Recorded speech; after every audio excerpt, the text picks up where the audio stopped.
Monsieur le ministre de l'Éducation nationale et de la formation professionnelle, Monsieur le ministre de l'Agriculture, des Ressources naturelles et du Développement rural, Monsieur le ministre délégué à la solidarité et aux affaires humanitaires, Monsieur Clément Rouquette, représentant du PAM, Mesdames, Messieurs les directeurs généraux, Mesdames, Messieurs les différents représentants des partenaires techniques et financiers, distingués invités, Mesdames, Messieurs, chacun en vos rangs, grade, titre et qualité, Mesdames, Messieurs. La cérémonie de ce matin revêt d'une importance capitale, car elle dessine sous nos meilleurs jours l'avenir de millions d'écoliers qui eux-mêmes représentent l'avenir d'Haïti.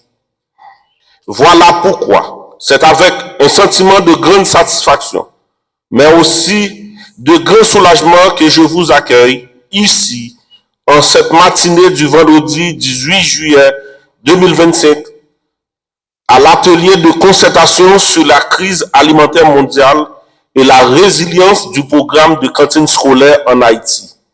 En tant que coordonnateur général du programme national de cantine scolaire, chargé de mettre en œuvre la politique gouvernementale en matière d'alimentation scolaire, et ce, dans un contexte de grands bouleversements mondiaux, où le paradigme de la coopération internationale est en train d'être renouvelé, affectant ainsi les rapports de l'État avec ses administrés, notamment ceux des pays en voie de développement, mais aussi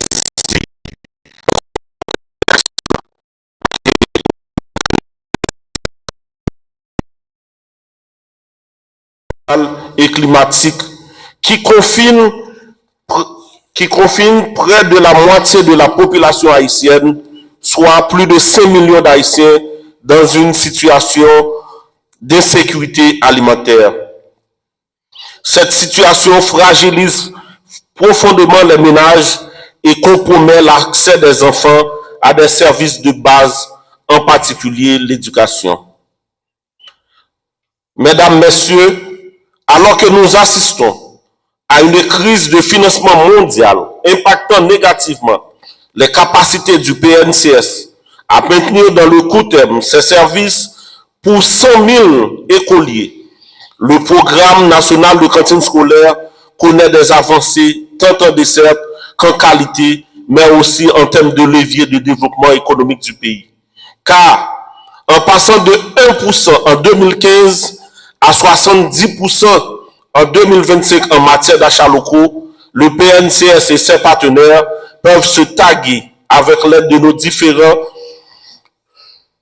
d'avoir mis en exergue un modèle efficace en devenir de fort ancrage économique local et de souveraineté alimentaire. C'est dans ce contexte où l'action publique doit soutenir les différentes politiques que nous invitons à signer cette déclaration d'engagement et de concertation sur la crise alimentaire mondiale et la résilience du programme de cantine scolaire en Haïti, qui nous appelle à faire face à l'urgence humanitaire en menant des actions humanitaires concrètes sous l'égide du Conseil national de la Coalition nationale pour l'alimentation scolaire. Ce conseil sera composé de représentants du gouvernement, des partenaires techniques et financiers, de la société civile et du secteur privé et des collectivités territoriales, aura la charge en tant qu'organe de concertation, de coordination et de gouvernance multipartite de coordonner une réponse en mobilisant les ressources complémentaires nécessaires, mais aussi de piloter la mise en œuvre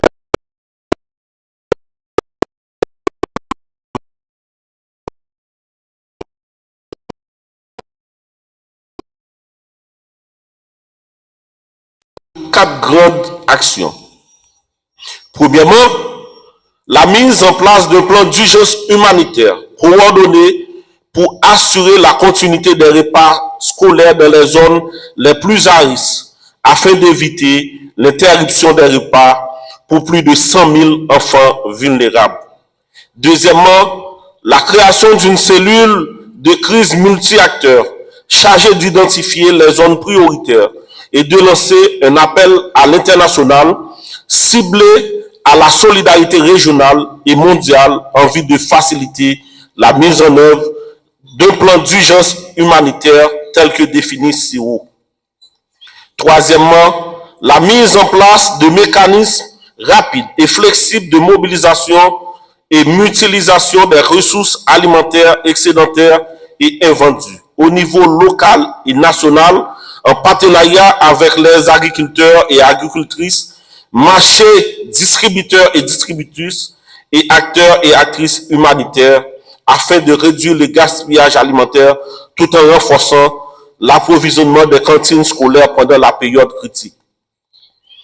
Et enfin, quatrièmement, l'adoption et la mise en œuvre d'un plan de sécurisation des transports de denrées de concert avec les forces de sécurité, les autorités locales et les acteurs communautaires afin d'assurer leur livraison jusqu'aux cantines scolaires, particulièrement dans les zones à haut risque d'insécurité.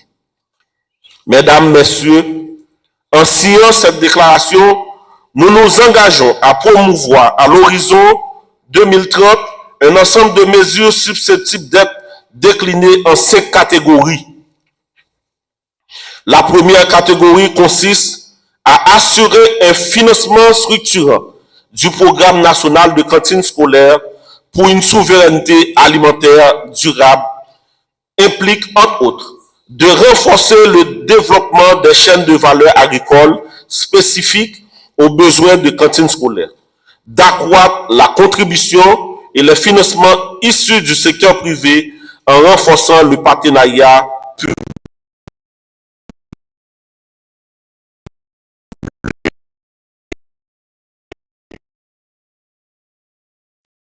Les capacités institutionnelles, techniques et opérationnelles du PNCS, tant au niveau central que au niveau départemental, en mettant en œuvre un plan de renforcement élaboré à partir de l'analyse des lacunes en matière de capacité, d'appuyer la recherche et le secteur académique pour le développement et la vulgarisation des solutions innovantes adaptées au contexte haïtien et la formation des ressources humaines qualifiées pour le secteur, d'élaborer et d'appliquer des standards nationaux harmonisés pour les infrastructures scolaires en concertation avec les opérateurs. La troisième catégorie est dédiée à la coordination multisectorielle, intégration et innovation qui doit permettre, entre autres, de renforcer la synergie d'action entre tous les acteurs impliqués dans la mise en œuvre du programme d'alimentation scolaire, d'institutionnaliser le Conseil national sur la résilience du programme de cantine scolaire en Haïti et quatrièmement, la catégorisation est portée sur la coordination, le suivi, la redevabilité et la gestion de la recrudescence qui comporte, entre autres, la mise en œuvre de mécanismes transparents de suivi et d'évaluation incluant des acteurs précis et clairs. Et cinquièmement, la catégorisation, l'accent est mis sur la communication et la sensibilisation. Mesdames, Messieurs, sans vouloir être exhaustif, je me suis permis de vous présenter de manière condensée l'ensemble des mesures que nous appelons à soutenir à travers la position de votre signature. Et ce geste symbolisera votre volonté de faire de la lutte en faveur du bien-être et du développement intégral de nos enfants un objet prioritaire et transversal des actions publiques. Puisque chaque enfant du pays mérite une chance équitable d'avoir une vie agréable et saine. Il est de notre responsabilité de bâtir un pays où chaque génération a accès aux ressources et au soutien dont elle a besoin pour atteindre son plein potentiel.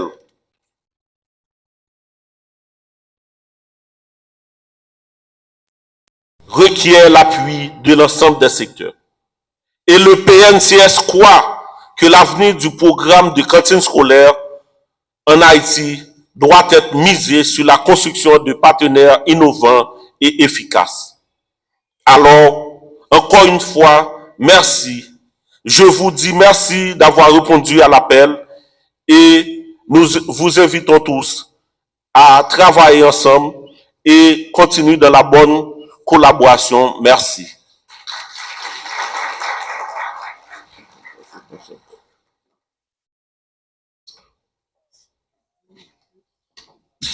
Voilà pour l'intervention des directeurs généraux. Mesdames et messieurs les représentants de la presse par les écrits télévisés en ligne, monsieur le représentant de la représentante du programme alimentaire mondial, distingués invités en vos rangs, titres et qualités. Les tensions politico-diplomatiques que traverse le monde ont engendré une crise alimentaire mondiale. En Haïti, elle est encore plus prononcée à cause des crises ou des fragilités internes que nous connaissons. Tant au niveau sécuritaire que politique, depuis près d'une décennie, résultat, des centaines de milliers de familles vivent aujourd'hui dans des conditions de précarité extrême, soit dans les familles d'accueil, dans les sites de déplacés ou encore ailleurs. Selon les données de la CNSA, Coordination nationale de sécurité alimentaire, en août 2024, l'analyse de l'IPC révèle que près de 50% de la population est en sécurité alimentaire aiguë. Parmi eux, on compte 2 à 2,5 millions d'enfants qui sont directement affectés. Ce sont des chiffres qui nous interpellent et qui nous imposent une action urgente et coordonnée. Malgré les efforts déployés par l'État à travers le programme national de cantine scolaire, un important déficit de couverture subsiste, laissant de nombreux établissements sans assistance.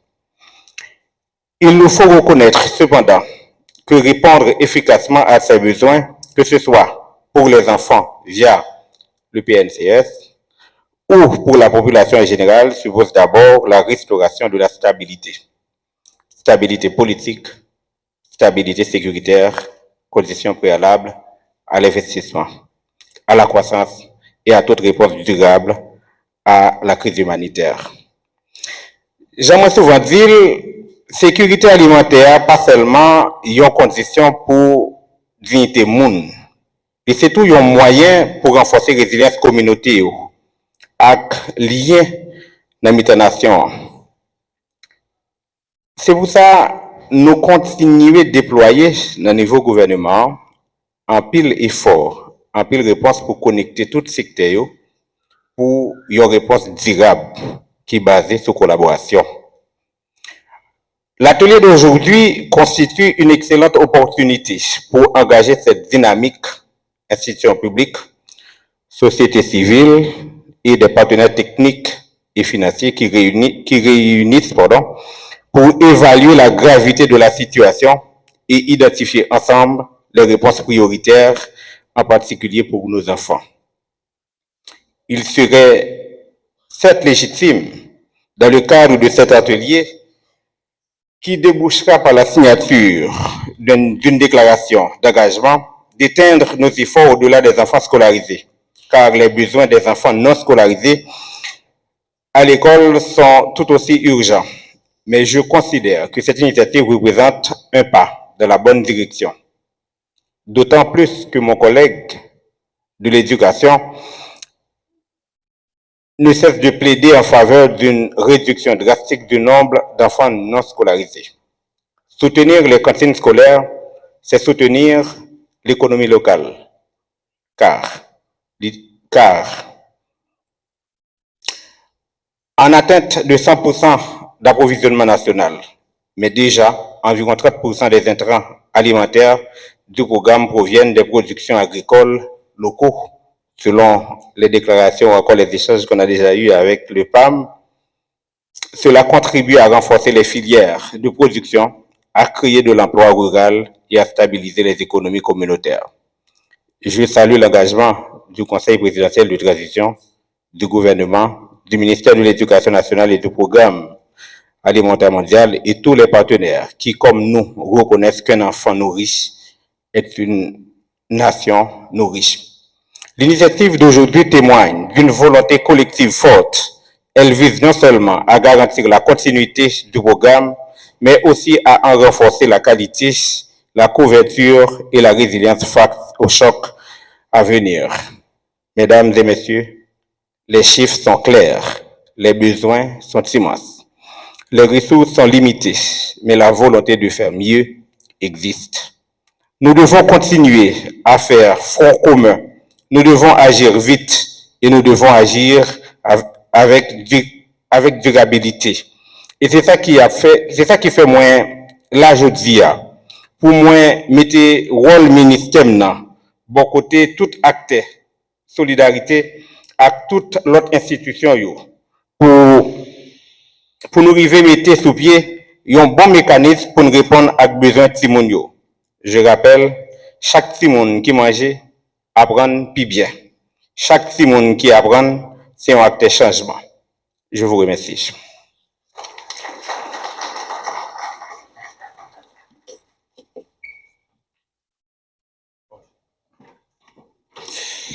Erwil Gaspard, le ministre